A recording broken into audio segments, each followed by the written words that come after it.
Welcome to the Butcher Block Horror Podcast, where we exhume horror movies from the past and cut into what makes them so delectable.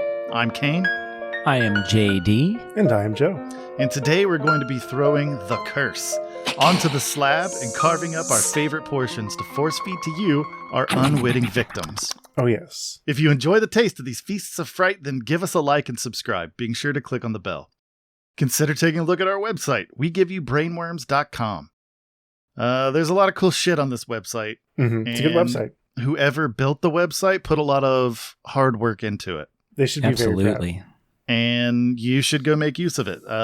Particularly the Patreon link, which is right there on the splash page next to the yell at us button. So you just can yell at us and then click on the Patreon and then give us money. Yep. And we will appreciate you. Yeah. Yeah, but more than anything, just give us money. Please. We are hardcore capitalists. We said please. We said please. You have to give us money. We said please first. No, so we're going to continue with the October spookiness. Ooh. And by continue, we mean that Brainworms is reading a thing, and then we're watching the movie attributed to the thing that Brainworms has read. It's true. Oh, yes. Tonight's episode is The Curse. So, yes, we are talking about a film called The Curse, and it was internationally known as The Farm and also as The Well. It was filmed between the United States and Rome in 1987. And so The Curse basically is a story of a meteorite which comes crashing down, and it looks like a great big Italian meatball. Or testicle. Or a testicle that Very glows. fleshy.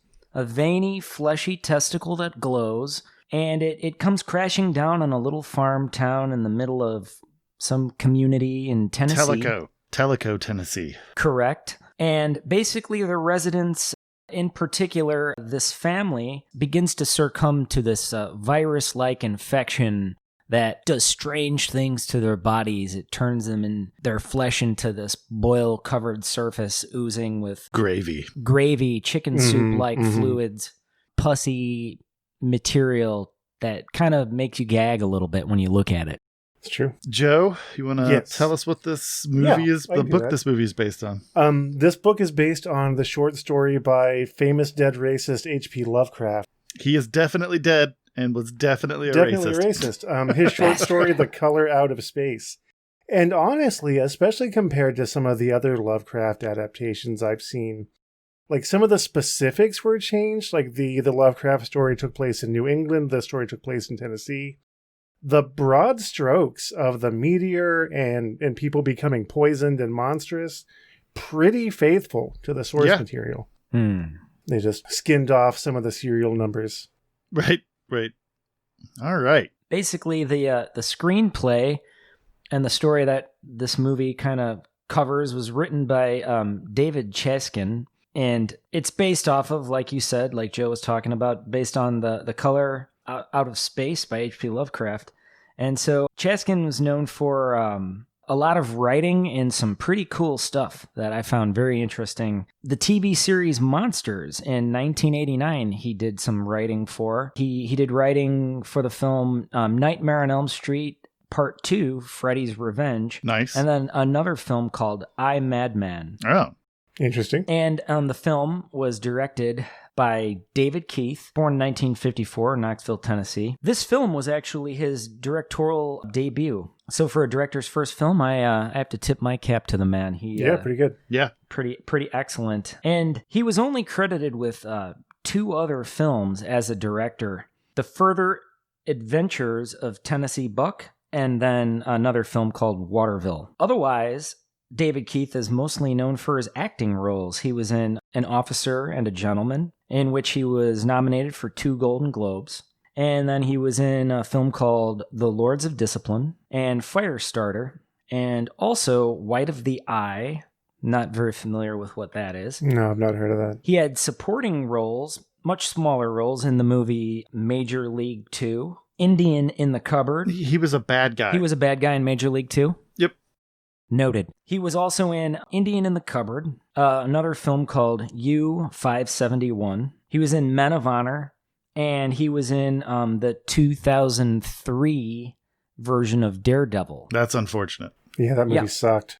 So now when we get to the production of this film, and might I add, this movie was filmed between the United States, in particular in Tennessee, and then in Italy, in Rome. And it had a $4 million budget, and it was released in 1987, in case I failed to mention that earlier. So the production, here's where, in my opinion, until we'll get, the special effects are exciting, but the production is, for me, very exciting to talk about because, well, it involves producer Ovidio Gabriel Esinaitis. And he is a Egyptian-born producer, born in 1943. Best work for is known across many B horror films, including Beyond the Door, Tentacles, The Visitor, and Piranha 2. When Piranha 1 just wasn't enough, so they were like, we got to do this twice. Right. Well, there's, some sequels to a Piranha film. It's, something that needs to be done, I would imagine. Somebody felt that way anyway. Well, I mean, the Elizabeth Shue version was fucking fantastic with Ving Rhames, and they even got Richard Dreyfuss to play a small role in the beginning of the, but we'll talk about that at a later date. The other producer, it was co-produced. There was Michael Parinello, and a name that just jumps out at me like wildfire when we're talking about people involved in film, horror film in particular. Lucio Fulci was one of the co-producers of this film. And he's a badass. Born Rome, Italy, 1927. Total badass, horror film icon as a director. And he's credited with 61 director credits, so he's directed 61 horror films, basically. Damn. And 66 writing credits, so he's also a very prolific writer of the horror genre. And, you might know some titles such as Zombie 1 through 3, City of the Living Dead, The Beyond, The House by the Cemetery, Don't Torture a Duckling, Cat in the Brain. That's a film that I'm really excited to get to eventually. So yeah, basically those producers, I would say, pretty much set the tone for a lot of, just the style that we observed while watching. It's, there were some distinctive aspects there, in hindsight, that knowing that Lucio Fulci was involved with this. Mm-hmm. You know what's funny? Gabriel Esinaitis was also involved in a really hilarious, it wasn't intended to be funny, but it was a stupid, like a series of movies. You guys ever remember seeing any of the American Ninja movies? I do. Yeah, it was like starring Michael Dudikoff. I think he was in like American Ninjas 1 through 3. Well, anyway, Esinaitis produced American Ninja 5, and I don't know why that just jumped out at me on the list of things that he was involved in, but it did, and I felt like talking about it because those movies were so fucking over the top. Yeah, he was also involved with American Ninja 4. I believe it. I didn't even know they made an American Ninja 4. I think there's like 7 of them. Damn. There's a lot. So there's like 6 more American Ninja movies that were made that ever needed to be made. Basically. I mean, if we're going to be honest about it, there never needed to be American Ninja 1. I agree fully. So shall I talk about the cast a little of Let's do The it. Curse? Yeah. Okay. Starring Will Wheaton, born in Burbank, California, 1972. Will is best known as Gordy Lancaster in the film Stand By Me, and also well known as Wesley Crusher on the TV series Star Trek Next Generation. And he was so annoying as Wesley Crusher. Yeah, he was a, fairly annoying character. Super cool dude, though. Right. No. I mean, he's like one of us. Yeah. Yeah, he would be down for some horror podcast night for sure. And D&D. Try to get him on the show. Yeah, that would be a phenomenal feat. Right? He was also in Toy Soldiers and Flubber, and a character by the name of Aqualad in Teen Titans. Yeah, the Eddie Murphy Flubber? That's what it says. I mean, I don't know how many movies are out there named Flubber. Right. So. I didn't realize he was in that. Yeah, it must have been. I was like 9 at the time, so. Yeah, I didn't watch the Eddie Murphy Flubber. I don't have that on recall. It wasn't good. I know I've seen like a few moments of it, but Will Wheaton never jumped out at me in it. But Yeah. I believe he was also in Big Bang Theory Mhm. and Cosmic Boy and Legion of Superheroes. So then we get to actor Claude Akins, and he played the role of Nathan Crane, which was the head of the farm, old grouchy ass man. Mm-hmm. Akins was born in Nelson, Georgia, in 1926. American actor, best known for his work on the TV series BJ and the Bear, that aired between 1979 and 1981. I don't know what that is really. And the show got a spinoff. It had its own spinoff called The Misadventures of Sheriff Lobo. So I'm assuming this has something to do with Sure. the law. Fuck the police. It's true. There you go. I concur. Anyway, he was also the guerrilla leader named Aldo in Battle for the Planet of the Apes that came out in 1973. So that's that was Claude Akins. Anyway, Nice. yeah. Then there is Malcolm Danner, and he played Cyrus, born 1962, Los Angeles, California. And he was in the 1998 version of Godzilla. Which everyone knows that was an amazing movie. Classic. Yeah. Right. I didn't know that until you just informed me now. Yeah, it's a real great movie. It's not. It's Yeah, not. no, it sounds like a steaming pile of cow dung, but You know, Matthew Broderick couldn't save it. I'm just saying. no. I mean, I don't know if Matthew Broderick's really going to be the vehicle to save your film. Yeah, probably It not. depends on the film, I guess, but we could discuss that at a later date because it's not about the curse. Right. Right. Anyway, Malcolm was he played Dr. Mendel Carvin in Godzilla, and he also did the voiceover in the animated TV series about Godzilla, which I didn't know existed Yeah. until I did research pertaining to the curse. He's known to do some voiceover work. He did the voice of a character named Kipling in Monster High. Okay. And I'm He not was- familiar with that program. right, I'm not either. But he was best known for his role as Caesar in a show called Heaven Help Us. I believe he received a Golden Globe nomination for his role as a character named Potiti in The Lords of Discipline, if that rings a bell to anyone. Nope. Okay. Well, I mean, The Lords of Discipline was a movie that David Keith starred in. Okay. Still haven't heard of it. They met there, their paths crossed, and then they decided to work with Malcolm on The Curse. He was upsetting. Yeah. He was really upsetting, like He from was. the get-go. Like the second that they show him on screen, he was upsetting. You kind of wanted to punch him in the face, I recall. Yeah. Not a ton of likable characters. Yeah, there really wasn't. in the You know, curse. I think my biggest issue with him, I think that at least one of my fellow podcasters here shares this situation with me, was the fact that he wore the exact same crop top Mm-hmm. number 54 Tennessee whatever shirt It was gruesome. every Yeah. day. That shirt had to smell just the worst. Because he worked on a fucking farm wearing that one jersey that was a size too small for him, at least. It was two Every sizes day. too small.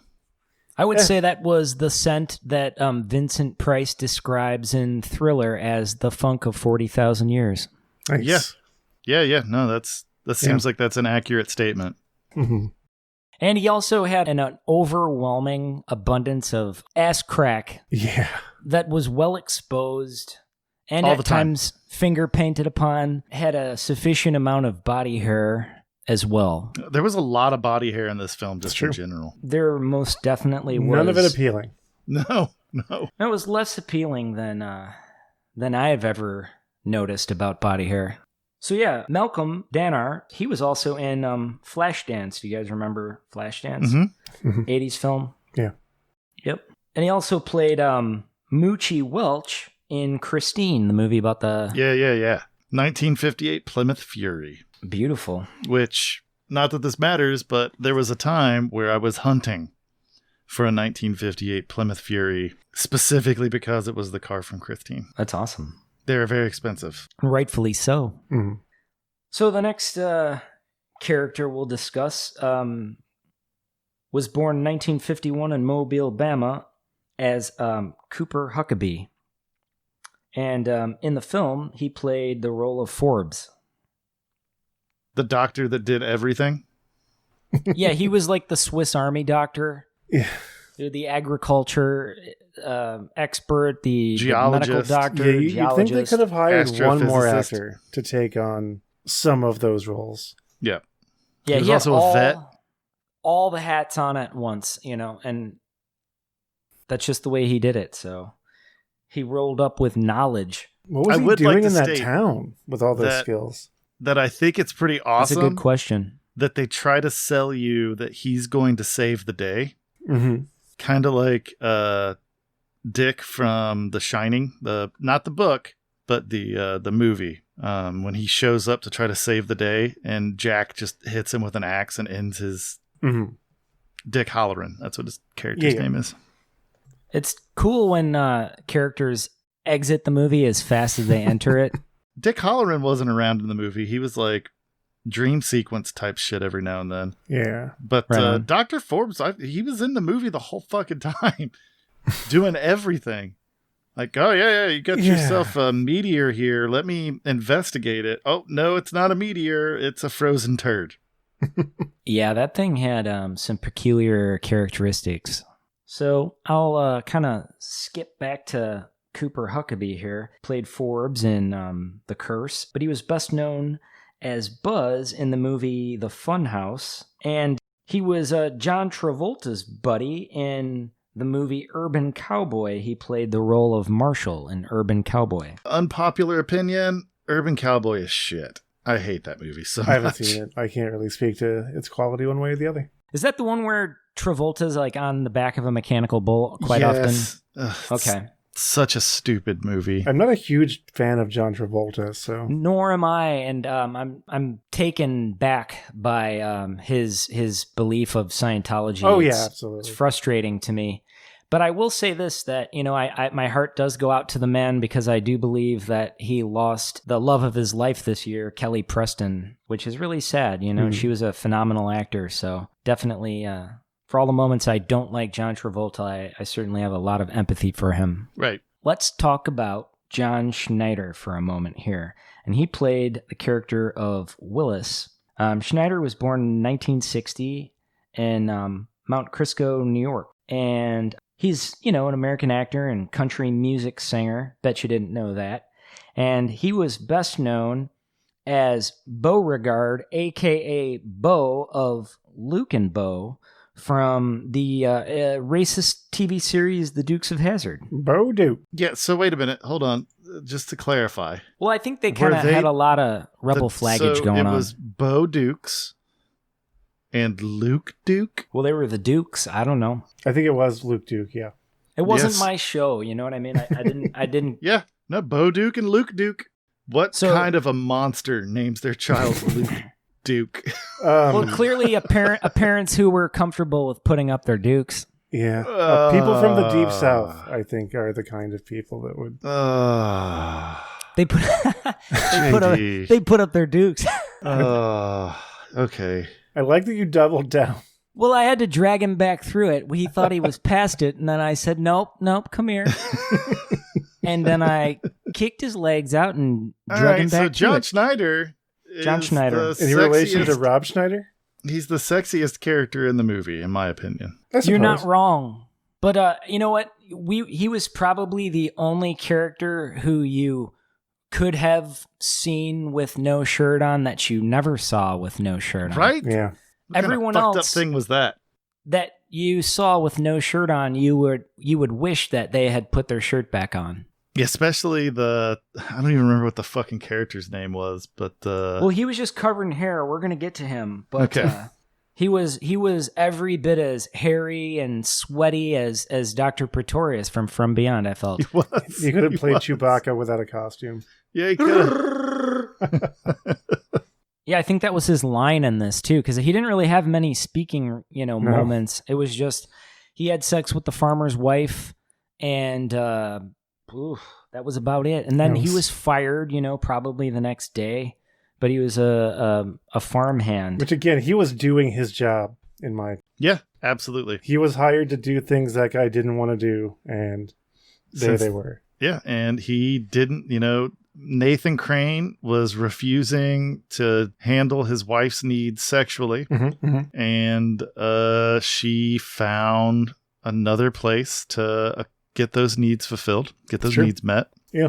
There was a night in bed where, she crawls in next to him and she's just like, hey, I want to play this game, give me your joystick. And he just shot her down and then she turned to the farmer for love. Well, yeah, the farm hand. The farm hand for love. Yeah. Yep. And we are not talking about, just to be clear to our listeners, we are not talking about the John Schneider's character right now. No. We're talking about some other character because we have ran off on a wild tangent.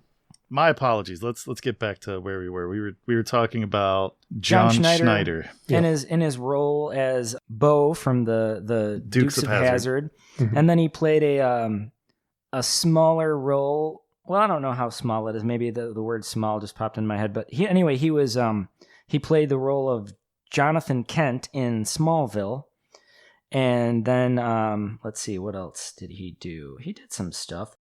He released a bunch of shitty country albums. And that's not my genre, so I probably like when your mom told you if you don't have anything nice to say, don't say anything at all. Like, country music is not my genre. Like, I can appreciate some old country. I love Hank Williams. Sure. I love Johnny Cash and Patsy Cline.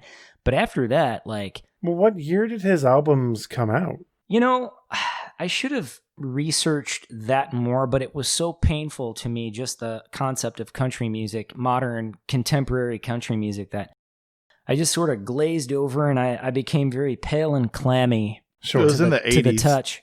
Oh, okay. No. Okay, that would... Yeah. That's his the worst shit peaked at number 8 on the U.S. country Billboard charts.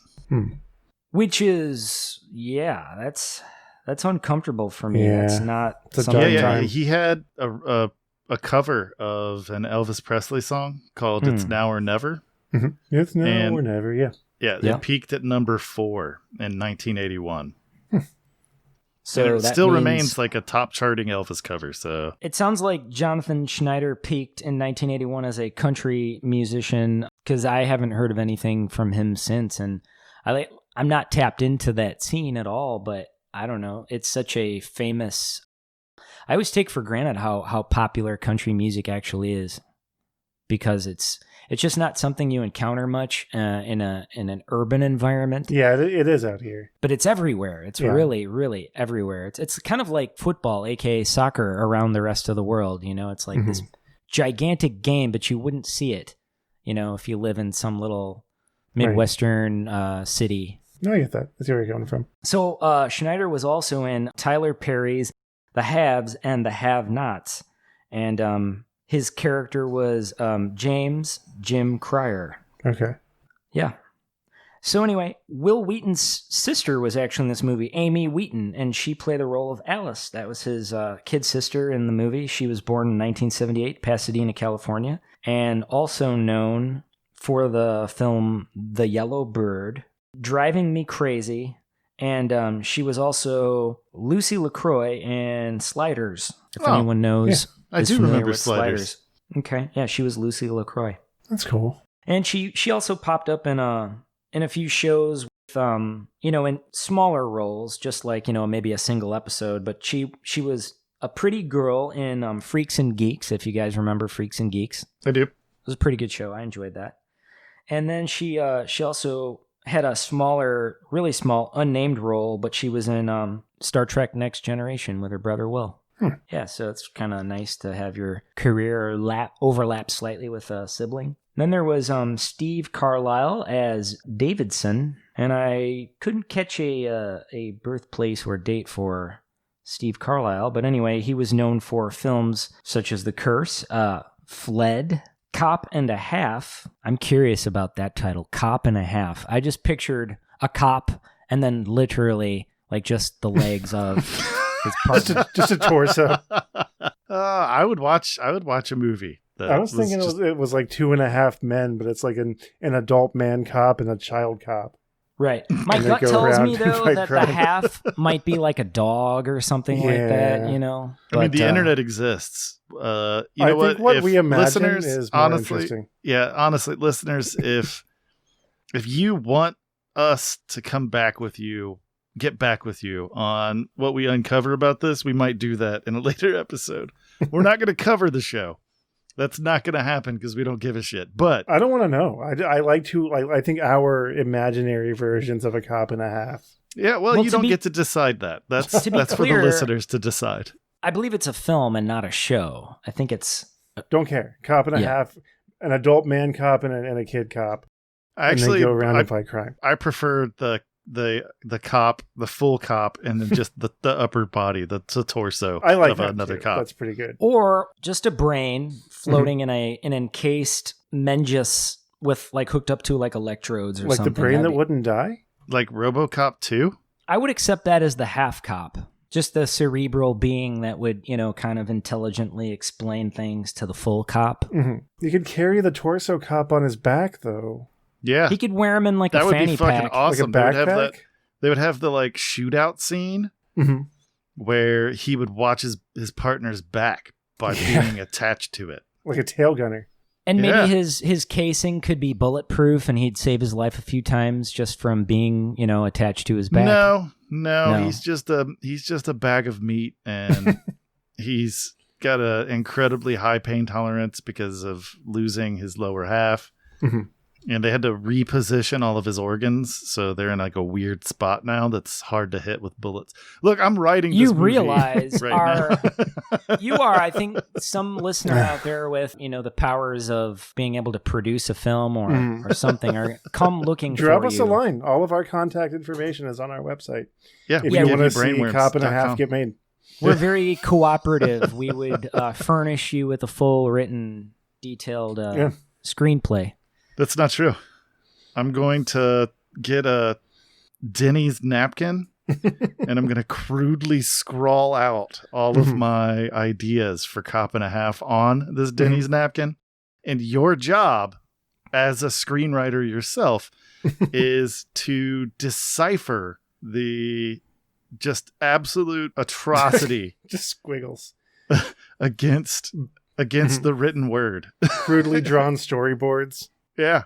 It would be fun all to on just Denny's napkins. Scribble some like Misfits lyrics with your opposite writing hand. Like, so if you're right-handed, you just scribble them with your left hand onto a napkin. It would just be some Misfits lyrics. No. It's going to be the story. It's just going to be so hard to decipher because I truly don't want to fucking see another cop movie, even Cop and a Half movie. Even Cop and a Half, though? Like torso, backpack? Yeah, even Cop and a Half. I just don't, and people can be offended by this, and I don't fucking care. I think turn the podcast nor off. should you. We've glorified fucking cops for too long, and the only movies that should be made about them is about how awful they are. And it should just be documentaries. I totally respect your let's not make more propaganda position. I also think that Cop and a Half would be an amazing film. I'm not saying you're wrong.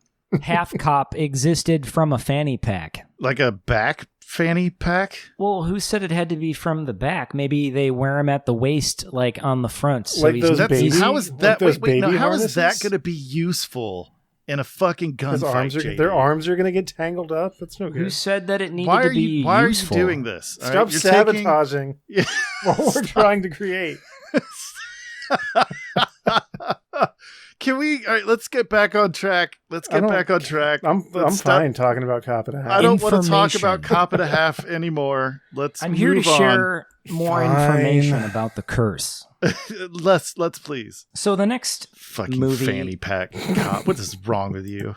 Well, I feel like the fanny pack is a very underrated utility item. No, you can wear it all you want, but it's not going to be useful for the half cop. All right, he's in a backpack or nothing at all. All right. Well. If you say so. Or a carefully constructed Master Blaster harness. No.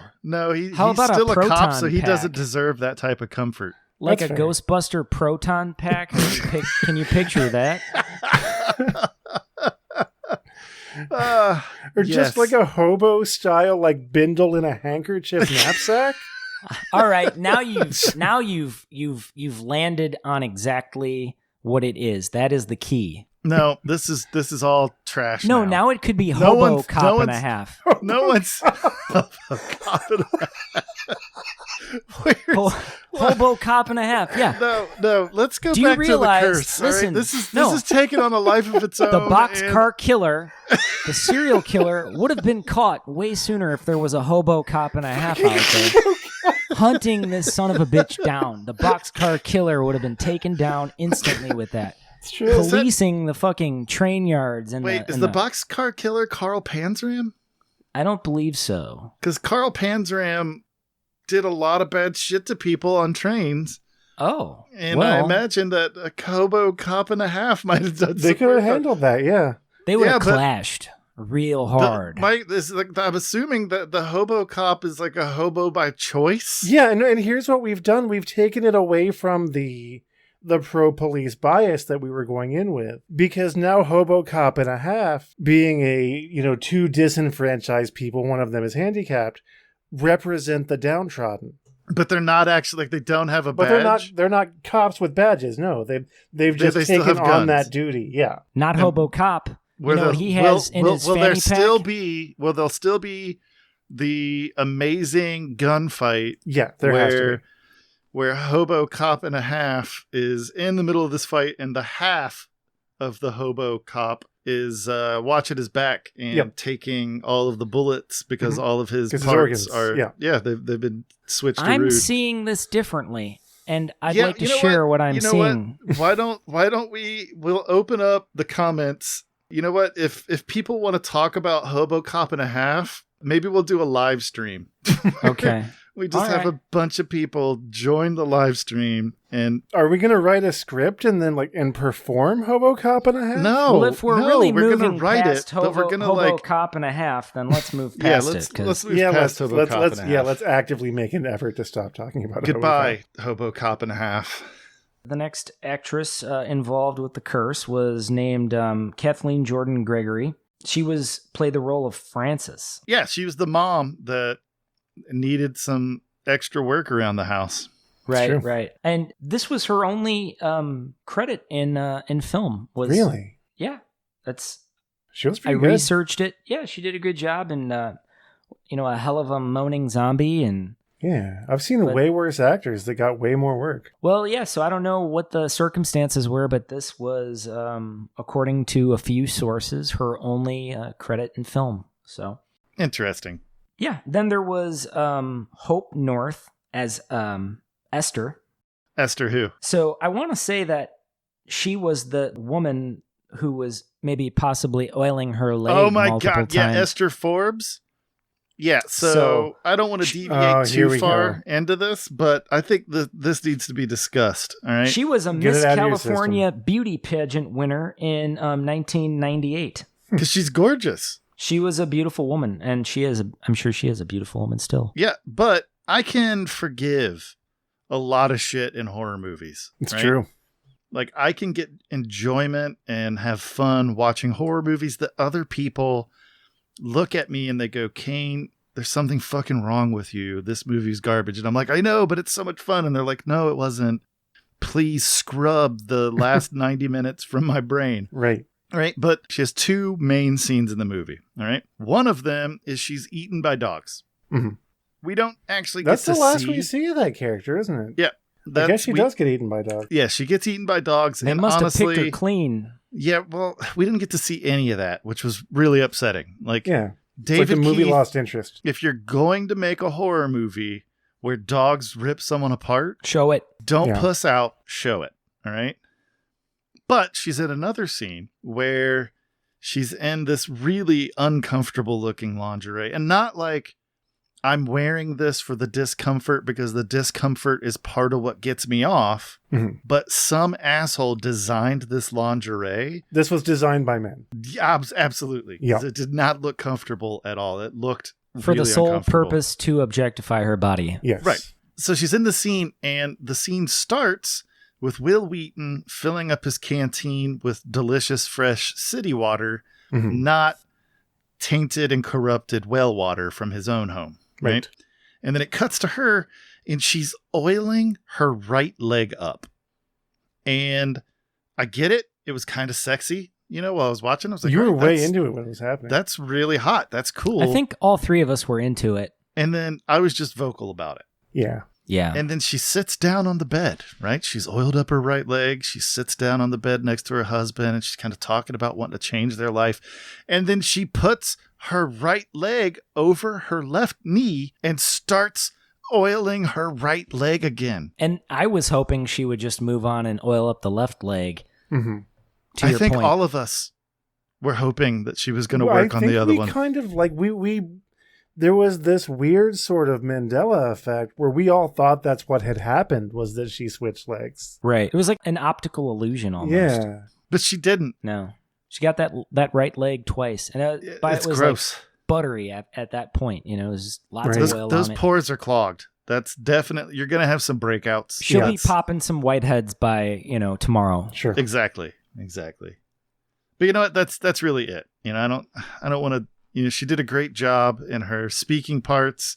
I mean, the dialogue was terrible in this movie, just in general. Don't watch this movie for the dialogue. No, this movie's great for the visual stuff. Yep. Yeah, absolutely.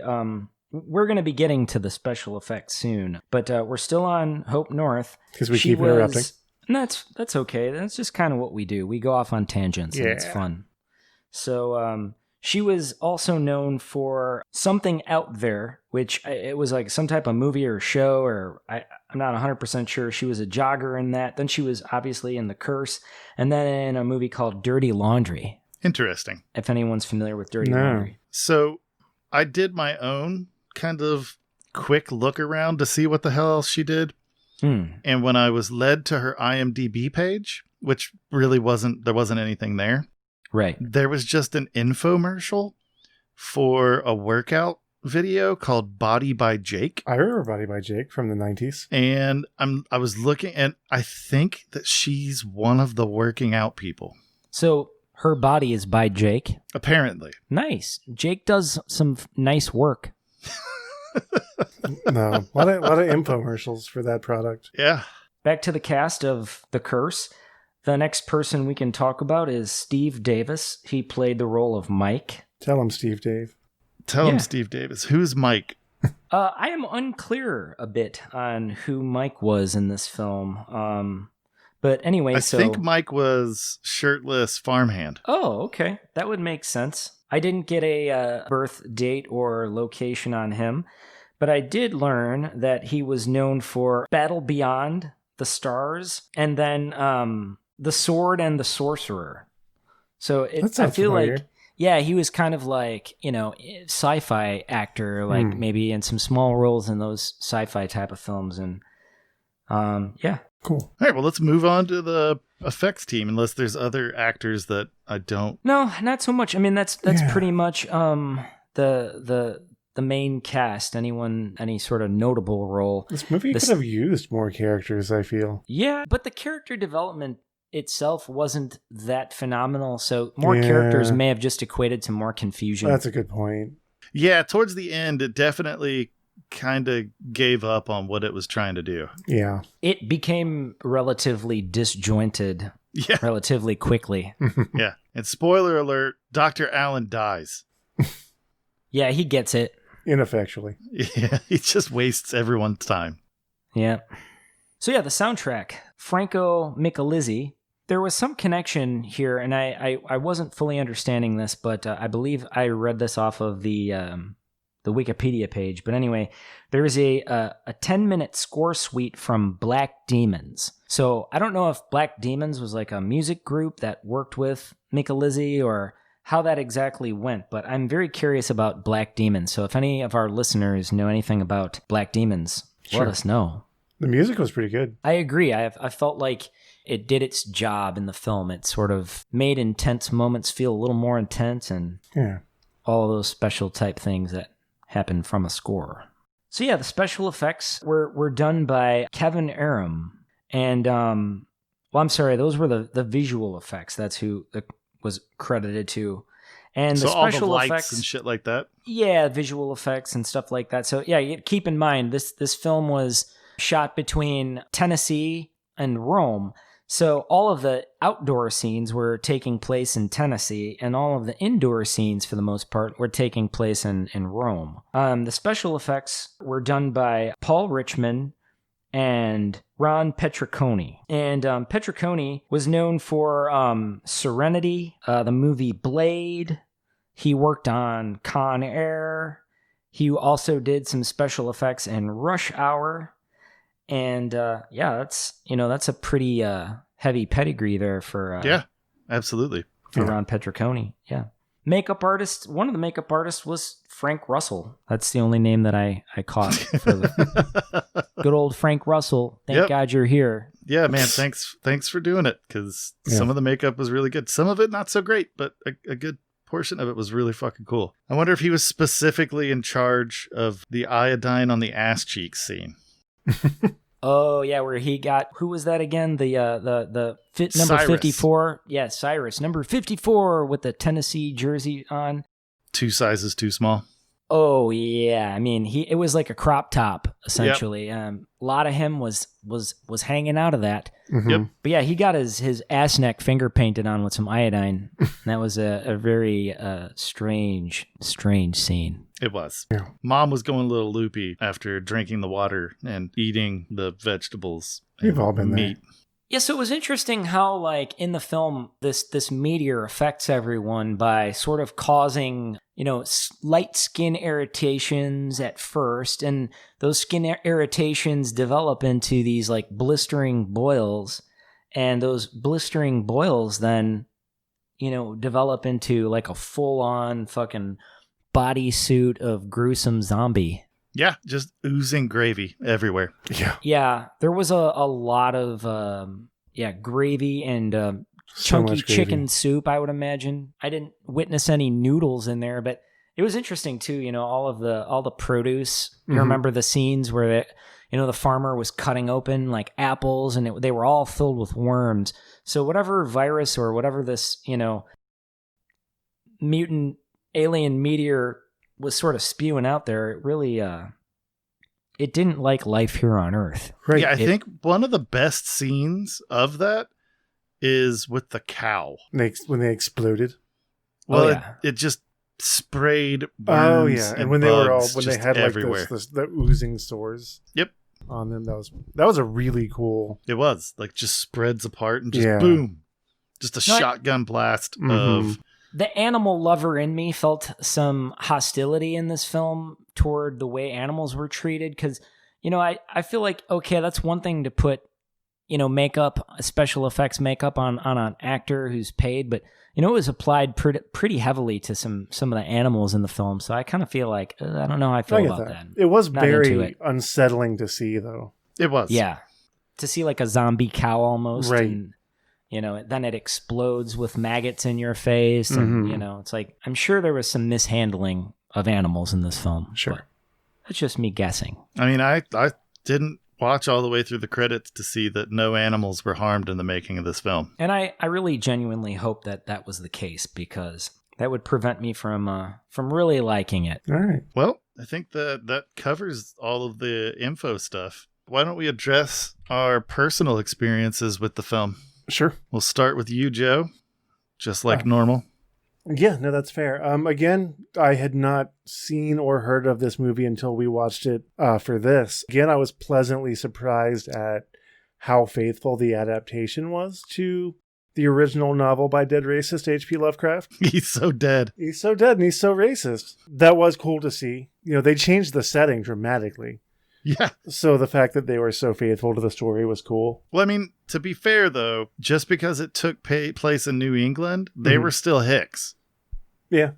And it addresses them as being Hicks. Right. It's just... Because H.P. Lovecraft was contemptuous of everyone who was he considered to be lower class. That's fair. Yep. But yeah, I mean, that's really the biggest thing I have to add is I was pleasantly surprised by how loyal it was to the source material. I am curious, and usually that's my thing with these is like, this was a cool special effect. I wonder how they did it.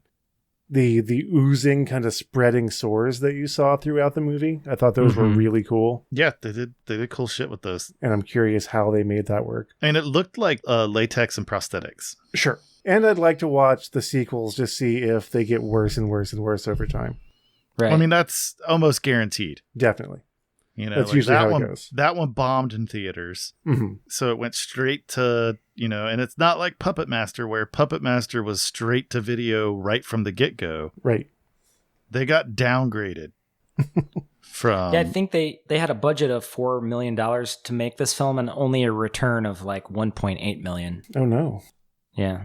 So they were at a bit of a loss. And I'm glad Will Wheaton moved on to bigger and better things. Right. Oh, definitely. All right, JD. So, yeah, I think, one of the impressions, kind of to your points of H.P. Lovecraft's contempt for, what he would perceive as a rube or a hick type of character, being that this actually took place in, the outdoor scenes, and it was intended to take place in Tennessee. It was sort of like, and I think it was in part due to the fact that the film was like 50% shot in Rome. And I think that because maybe there were so many Italian people involved with the making of the film, and maybe even, Lucio Fulci or whoever, Sure, other crew members that were not named, I think that the people and the way they were portrayed was almost like a caricature of parts of this country, like people in parts of this country that, maybe would be misunderstood to a degree by, people in other countries. But was that for budget reasons that they shot so much of the movie in Rome? Makes sense. I believe so. Yeah, I believe so. That was so far in almost, any of the movies that went, started here and were shot elsewhere, it's usually because they're trying to save dollars. Sure. Like Spasms was shot in Canada specifically because of write-offs that the Canadian government was giving to people making films in Canada. Right, and From Beyond, once again, look at all the money they saved by going, I believe they were also in Italy, right? Yep. I believe so, yeah. Yeah, because that's and I like the fact that going from a movie lot in California and then making its way to Italy cuts a budget down as much as it did back in the late 80s. So to continue on my impression of the film, I liked that the special effects, they weren't terribly gruesome and gory. There wasn't a whole lot of blood necessarily, but there was a hell of a lot of slime. The movie just contained copious amounts of slime and pussy fluids and stuff like that. And I appreciated that in contrast to Spasms, where those bladder effects did not burst. They just sort of swelled and pulsated. Some of the effects, and I would even consider some of the effects in the Curse to be bladder-esque effects. And they did explode. They, jumped off of the actors and actresses who were affected by this disease virus thing from the meteor. And I mean, their bodies were opening up and shit was oozing out of them. And I thought that was kind of a strong effect and it didn't have to necessarily be like over the top in the blood to still convey the gore. Right. Yep. So yeah, I would say would be, sure. Other than that, I saw this film and its sequel actually, quite a long time ago. But seeing it again now, as an adult, I have a better appreciation for it than I did when I saw it in my childhood years. Excellent. Yeah. So, Kane, how do you? What's your impressions of this one? I actually, while it was faithful to the source material, I actually see it as an empowerment of Francis. I'm kidding. They could have done that. They could have gone. I was waiting for you to try to spin that. Like, where are you going? No, I mean, it was a fun film. It was. I had a good time. The special effects were fantastic. They were very, very reminiscent. I wonder if Lucio Fulci had any type of involvement, even if it was just as like an advisor on the effects that took place, or if the individual that was doing the effects did effects for him as well in his films. I think that would be Ron Petricone. Because, dude, the face rotting shit, like that looks very similar to some Lucio Fulci films. Sure. And the use of like live insects, that's another common thing in Lucio Fulci film. There's a lot of live insects, a lot of like grub worms and maggoty, buggy type of things going on. I think those were mealworms. Yeah, you're right. They're which I've always been fascinated when horror movies are like, maggots are gross. There's only a couple of ways to get maggots, and we don't want to do any of those things. Mm-hmm. So instead, we'll take mealworms because it translates into people's mind. Oh, those are maggots. Sure. Right. There's a large distinction between the two, and but I'd say the mealworms are also a lot probably less messy to work with, and I bet a lot more dry. At least on the outside. Yeah. But no, I thought it was fantastic. The special effects were fun. I found a lot of it very unsettling, particularly like the scene where she's sewing her hand. Mm-hmm. Yeah. And Dad has to go in there and try to like cut the threads to get that thing off of her hand. That made me uncomfortable, and I love that. And she was like out of her mind at that point too. Yes. She's just like giggling and just not checked out completely. Mm-hmm. And then I was also unsettled by the stuff that was happening to the animals. Yeah, I found that pretty upsetting too. That was creepy. For me, it made the film scarier because it's like, this shit is just, this is what it's doing to everything. Not just the people, but to everything on this farm. Mm-hmm. I also sympathize with JD's perspective on that, because there's only a couple of ways to take feathers off of a chicken. Yeah. I really didn't like that. Yeah, and those chickens were definitely featherless. Mm-hmm. But chickens are assholes, so I mean, take that or leave that. It's obviously, maybe those chickens were sought out because of the fact that they were the biggest asshole chickens that anybody ever knew. Are you suggesting that the chickens had it coming? Like they were factory seconds or something? They're living creatures, my friend. They didn't deserve any of that bad treatment. So look, man, I'm just saying, I don't know those chickens. I can't make a snap judgment, but the scene itself was very unsettling. Mm-hmm. Very creepy. So my question for, what I would like to kind of throw out into the ether here is, why the fuck did Esther Forbes, why did she oil up her right leg twice? She was getting it ready for the hobo cop and a half. That's going to bother me until like tomorrow. I'll forget about it tomorrow. But for tonight, it's gonna bother me. Like, sure. Was something being said? Like, did it have something to do with what was happening to the soil? Because at the end of the movie, we see that the slime and sludge is making its way like across the countryside. Like oh yeah, and they did prelude well to there being a sequel. It's true. Yeah, because the ooze is just spreading. Yeah. There was no resolution there. It was like, oh, this is going to keep on going well after the credits roll, and so, yeah, the curse too. Well, you've done it. You've hung out with us again, and we've gone over what we loved and whatnot about the curse. We have fun. Yes, we did. If you would like to hear the Dead Racists version of this, Brainworms has covered The Color Out of Space. Yep. And you can hear all about New England people affected by a meteor that H.P. Lovecraft thought were Hicks. Yeah, the dead racist. Yup. But yes, if you watch The Curse, drop us a line. Tell us what you think. Mm-hmm. You can find us at WeGiveYouBrainworms.com. That'll link you up to our Twitter, Instagram, and YouTube, Spotify, Amazon Music, all that business. Make sure that if you have a chance to check out our Patreon, give us some money. Or if you don't have any money, but you still want to be like, hey, these guys are cool, you can review us on the various podcast channels and tell people that you like us so that more people come. Tell your horror-loving friends about our content. Yep. Most definitely.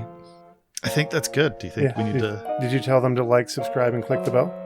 Hey, make sure that you like, subscribe, and we warn you against not clicking the bell.